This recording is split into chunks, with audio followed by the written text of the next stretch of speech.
As well. Sure. All right. We'll see how long they can be up there. That is KJZZ's Elisa Resnick in Tucson. Elisa, thank you. Thank you.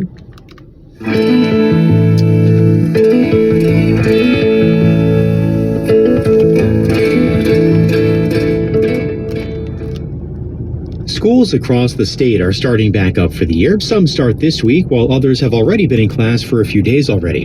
And despite the relative cool down to start this week, it's still plenty hot out, and many other parts of the country are still on summer vacation. My next guest argues lots of schools are unprepared to deal with extreme heat, either inside the classroom or elsewhere on school grounds. Ali Poulos is an associate professor in ASU's College of Health Solutions. She joins me. And Ali, schools go into session earlier here than in many other parts of the country. But at the same time, if they waited until after Labor Day, as a lot of places do, it's not that much cooler then. So I wonder, does it make sense that schools start here when much of the rest of the country is still on summer break? Yeah, it's a good question, and it's sort of a complex situation. After Labor Day, so generally here in Phoenix, we do see our highest temperatures in the months of July and August. And one thing that starts to happen after Labor Day is that even though we still do in Phoenix get, high temperatures during the day, we'll start to see more cooling overnight. And that gives us a little bit more time just to acclimate. So our bodies get a chance to rest and reset easier overnight when it's cooler. The morning temperatures are generally a little bit cooler, which when we think about how that might affect kids in school and learning, it might mean that there's more opportunities to safely and comfortably spend more time outside when we've had cooler nights and cooler mornings. So that's a consideration when it comes to temperature and the school starts. So it sounds like maybe if schools here were to start a little bit later in the year, maybe like waiting for the bus or walking to school would be a little more comfortable. Or, for the elementary school ages, if you had morning recess, maybe you could be outside, that kind of thing.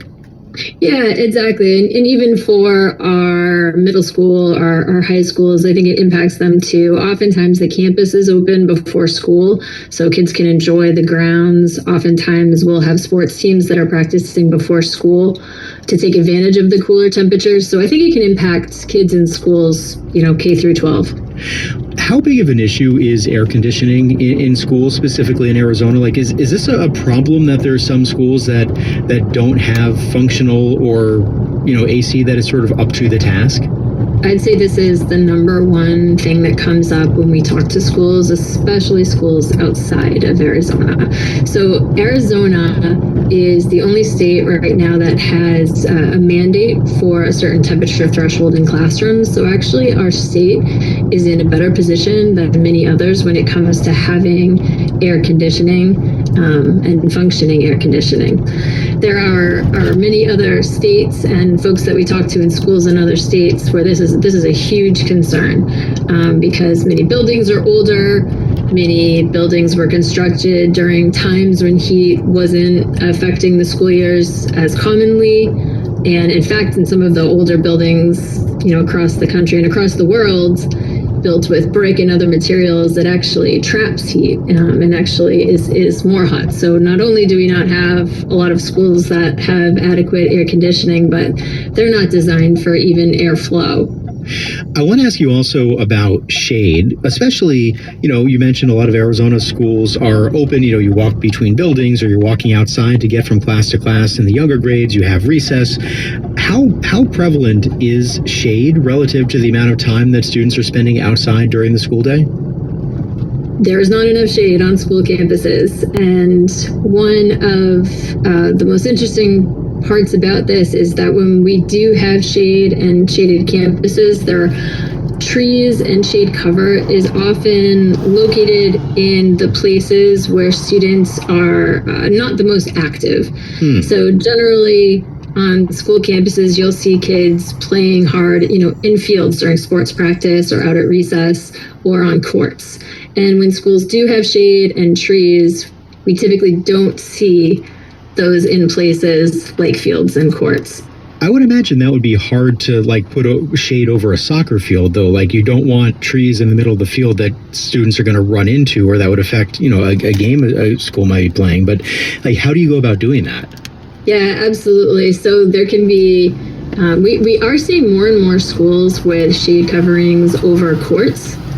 And then making sure that we have either treed or human-made shade structures available on the perimeters of fields, where the kids who aren't playing, the coaching staff, spectators, at sporting events can be comfortable. And then also making sure that there's purposeful rest time where the athletes out in the sun get time to take a break, get in the shade, and hydrate.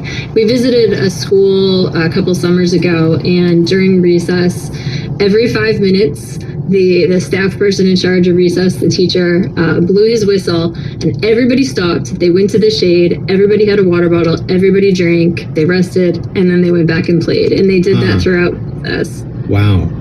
When schools are looking to do things like that, I can't imagine it's terribly inexpensive to do. Like, how much of an impediment is the cost to make that happen, even, for schools that want to do that?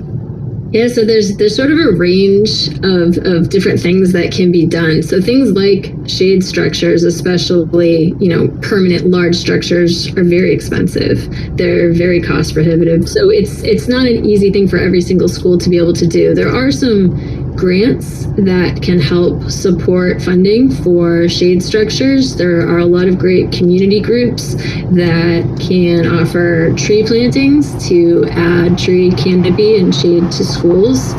But things like what I just mentioned, that school where they purposefully stopped during recess every 5 minutes and had all the kids and all the staff move to the shade and hydrate, those are very affordable and easy strategies that can be incorporated into the school day, and that can make a difference. What are the impacts of heat on how kids do in school, like how they actually learn and absorb the material? Yeah, heat definitely affects learning. So there are studies, there is research that shows that school absence rates for kids are higher on days when it is hotter. There are some studies that show negative associations with learning, with test scores during hot days. Kids are more irritable. They're not as ready to sit and learn when it's hot. And just, anecdotally and through conversations that we have with teachers and with principals, with parents, we hear that just kids are irritated. I know, my own kids, when they come home from school after sitting all day because it's too hot to go outside, they're a little nutty. They're ready to move around. They're ready to play. They have some energy to get out. They're not ready to just sit and focus. Are you finding that there are places that are really just starting to think about this and try to deal with it now? Places where maybe heat wasn't a concern or as much of a concern in past years, but it's getting hotter there, and now they're starting to have to really think about it and try to come up with solutions? Yes, absolutely. I think what we're seeing now is that heat isn't seen anymore as an occasional disruption, but rather something that we need to be thinking about and planning for and incorporating into regular planning, just like schools do with so many other things every year. All right, Allie, thanks so much for the conversation. I really appreciate it. Yeah, it was great to talk. Thanks for the opportunity. Allie Poulos is an associate professor in the College of Health Solutions at ASU.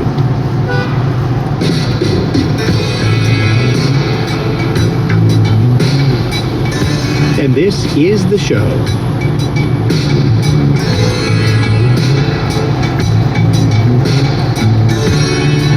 And this is KJZZ on air, online, and on your phone on a Tuesday morning. Thank you for joining us today. Here now coming up at 10 o'clock, 12:30, of course, is Today Explained. In Valley traffic on I-17 southbound near Dunlap Avenue, we've got a report of a crash blocking the HOV lane. The traffic cameras are down right now, so I can't confirm that. We'll take a minute for your new favorite game. It's the Minute Mix. 60 seconds is all you need to set your new record, and you can try it at play.kjzz.org. We had some rain overnight in Phoenix, and there is a slight chance, about a 20% chance for some more rain today. High of 105 in Phoenix. That is the average for this time of year, and will cool down to about 100. Stay close to that through Friday and Saturday. It's 88 degrees at 9:26. KJZZ is supported by Central Arizona Shelter Services. Extreme heat takes hundreds of lives each year. Through its Thirst Responder program, CAS helps provide access to air-conditioned shelter and hydration. You can help at casaz.org.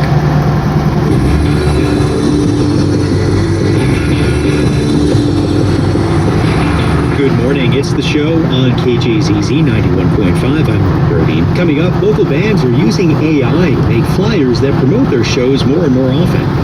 Okay, maybe they're in a band. They already put all their time and money into the band.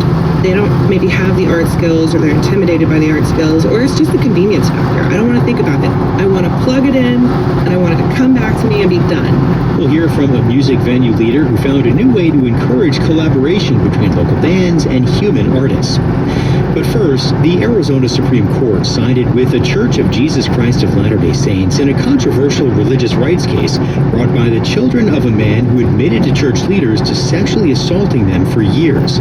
The court was unanimous in its ruling, affirming the First Amendment rights of church leaders, ruling they're shielded by Arizona's clergy penitent privilege law from reporting child abuse disclosed during confessions to authorities. Advocates for abused children were disappointed in the decision, telling the Arizona Mirror it allowed predators to use what they call a confessional loophole to evade justice. Attempts by Democratic lawmakers at the state capitol to weaken the clergy penitent privilege have been blocked for years by Catholic Republican lawmaker Quang Nguyen. For our next guest this morning, the decision in the sad case is no reason to celebrate, though he agrees with the justice's decision. Michael Matza is a canon and civil lawyer as well as adjunct professor of law at Marquette University Law School. He's been on the show before to talk about this case and the purpose of the clergy penitent privilege, and he joined my co-host Lauren Gilger to talk about his reaction to this final decision from the state Supreme Court. I agree with you that it's a very sad case and very controversial. And to style this as a victory, for religious liberty is one way to put it. But I think the real crux of this case was decided on First Amendment grounds, very narrow. The Arizona Supreme Court said, look, we don't have the capacity, we don't have the power to weigh in on this matter because of a fundamental constitutional right to religious freedom and religious practice. But that doesn't mean that, the justices weighed in on the merits and said, this is a great outcome. Obviously, some children were hurt in this, and that always will remain a tragedy. But, in terms of the constitutional protections for religious freedom, that remains. Yeah. So yes, a First Amendment issue in many ways. I want to have you, because of your specialty here in canon law, Michael, back up for us a little bit and explain just what this clergy penitent privilege is, how it functions in the states in which it's a law. Sure. Well, there's a good amount of overlap here between the civil and canon law. And to understand canon law, it's the law of the church. Mm-hmm. And so it's thousands of years old, and there's a great tradition in especially the Catholic Church, but even in other churches as well, for some kind of legal structure recognizing rights and duties. And in the United States,